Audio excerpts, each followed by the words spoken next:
Hulk smash! Welcome back, brothers and sisters of the chapter. This is Sprues and Studs, and sadly, we are on the last Grey Knight action figure to review from JoyToy. It has been a blast reviewing these Grey Knight Terminators, and this is probably one of the best line that JoyToy has actually ever manufactured. But regardless, what is the last Grey Knight we're going to be reviewing today? We are specifically going to be taking a look at the Grey Knight with the Nemesis Daemon Hammer. So you know what? Let's get right to the review. Alas, the last of the Grey Knights must be opened. Unsealing and unveiling. Now that the last Grey Knight is unboxed, let's take a look under the glaring whites of the LED lights and see what's up with it. And clearly the centerpiece of this whole entire action figure is this lovely and sexy Nemesis Daemon Force Hammer. So let's just take a look at this hammer. It is, again, a very, very sizable hammer that is literally the whole entire height of the Space Marine here, which I would equate this to be, what, 7-8 feet tall? So this is a lovely, lovely piece of weaponry that we have on our hands. And I really like how detailed this hammer is. You obviously have a ton of iconography that's going on up here, as well as the steel banner. And then if you flip it around, it is the same on the other side. You get this beautiful translucent glow that is added on by JoyToy. And the next thing that really jumps out at me is this handle over here. This handle is quite expertly painted, in my opinion, because the shading is flowing directly into the recesses without that many painting issues. In fact, it is very clean looking. And then you get a nice translucent glow with the red over here. So this is actually a very, very nice looking hammer. And now let's take a look at this banner over here. It is actually more of the same. You get the characteristic dagger through the spine of the tome itself, and then you get a bunch of runes and scribing on the page, which is really nice.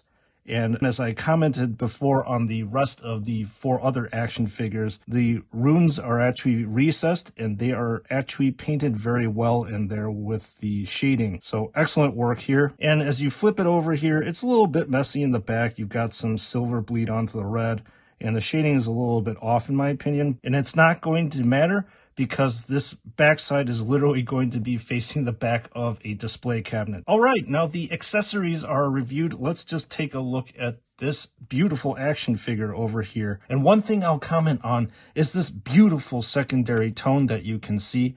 There's this translucent blue color, but if you look at it on direct light, it turns into a gray, dark silver gunmetal kind of color. And this translucent blue tone is something that you can see all throughout this action figure, which is a lovely touch that JoyToy made. And just like its predecessors, this is very, very well done and very well painted. As I always harp on the lenses, the blue is where the blue is supposed to be, and the silver is where the silver is supposed to be. A bit of a nitpicky point here is that I wish that these recesses were a bit shaded, but it still looks fantastic in my opinion. And with the pauldrons themselves, again, these are very, very ornate looking pauldrons and probably the best that the Imperium has to offer, mainly because of the writing that's scrawled over here, as you can see. And then you've got these banners, as well as the very beautifully screened dagger, as well as the lettering over here. Now let's flip over to the other side. So let's just take a look at the Crux Terminatus over here. And just like the banner up top, you get the sword through the spine of the tome. You've got the tome itself, and then I'm going to assume that this is the Crux Terminatus itself. So a very ornate pauldron over here. And then you have another heraldic shield.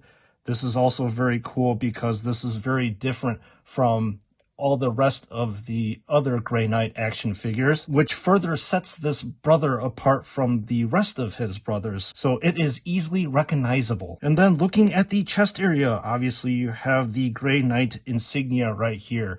And this mimics exactly how the pauldrons are supposed to look, which is a very nice touch that JoyToy did. Again, more of the same sword and tome iconography, as well as purity seals hanging down, and they have this weathered look to it. and JoyToy is very, very famous for weathering their whites just like this.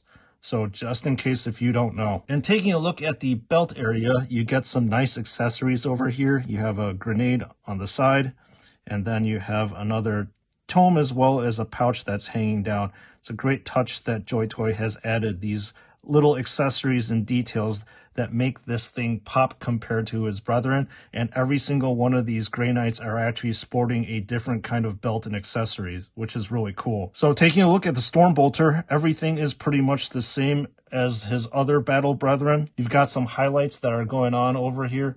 I'll have to say that the highlights are dry brushed, kind of messily, but this is actually par for what JoyToy does. And just looking at the patina of the Stormbolter itself, there is a lot less weathering that you're seeing with the Stormbolter compared to the rest of the bolt rifles that the Primaris Space Marines are wielding. And then taking a look at the leg area, I'll have to say that the iconography that's going on with both sides is fantastic. Each and every single one of his Grey Knight brothers has something different that he's rocking. So this is a very, very cool touch that JoyToy does with every single one of these action figures to set this apart from his fellow brethren. And let's flip this back. And this is, again, no different from the rest of his brothers. You have the psychic hood that's up here, the characteristic 2 vents that you would find on a Terminator, and the rest of the back. Okay, let's see how this Terminator moves. And just like with every single one of these action figures, I do not expect too much of a departure from what we've been experiencing before. So we have 360 degrees rotation about the head right here, and then you do get a wobble motion that's going on over here as well.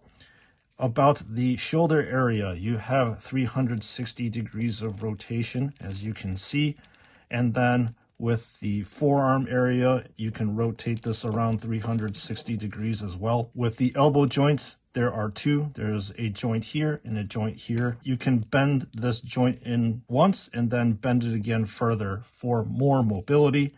The wrist is 360 degrees of rotation. There's a good amount of wobble here. With the Stormbolter, it is fixed and mounted on this area here.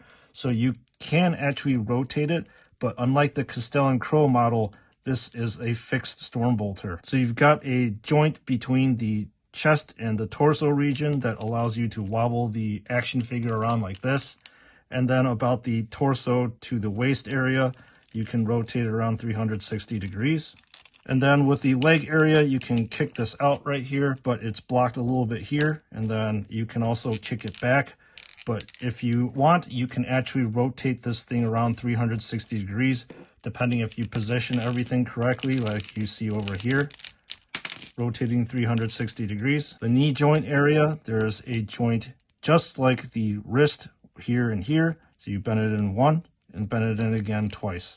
So you can see there's a joint here and then lower here. You get a ton of wobble motion with the ankle area. And finishing off the toe area, you get this kind of motion where you can do a lot more dynamic posing. All right, now that the movement is done, the only thing to do is the outfit this Terminator for battle. So the first thing that we're going to do is attach the banner on the back of the action figure, and it goes in like that very easily. And the last thing that we're going to do is make him wield this gigantic Nemesis Daemon Hammer. You might need to loosen up this hand area with some hot water and or a hair dryer, just so that you can put this hammer in with a little bit more ease. And there you go. The Terminator is wielding a crusher of death. All right, folks, that's the review. Let me wrap this up with what my final thoughts are. So what are my final thoughts on this action figure? Well, to be honest, it's still pretty damn good. This action figure has a ton of things that are going on with it. The centerpiece is the lovely Nemesis Daemon Hammer, and JoyToy did a fantastic job of replicating how the miniature one looks into this gigantic form that you see over here. Would I actually recommend getting this action figure? Well, I will preface with this. If you are cash-strapped, you would probably want to get the Justicar or the Terminator Sergeant with the blood letterhead and the Terminator Ancient with the standard, because those are very, very unique. Now, I'll have to say that if you are a fan of Firstborn Terminators as well as Grey Knights, yeah, I would recommend just to get the whole entire line. So this is Sprues and Studs. Thank you so much for watching. Thank you so much for your continued support. I definitely would not be here if it wasn't for you all. There is a ton more of action figures that are going to be released in the coming future, so look for those reviews. And as usual, I will see you all in the next one.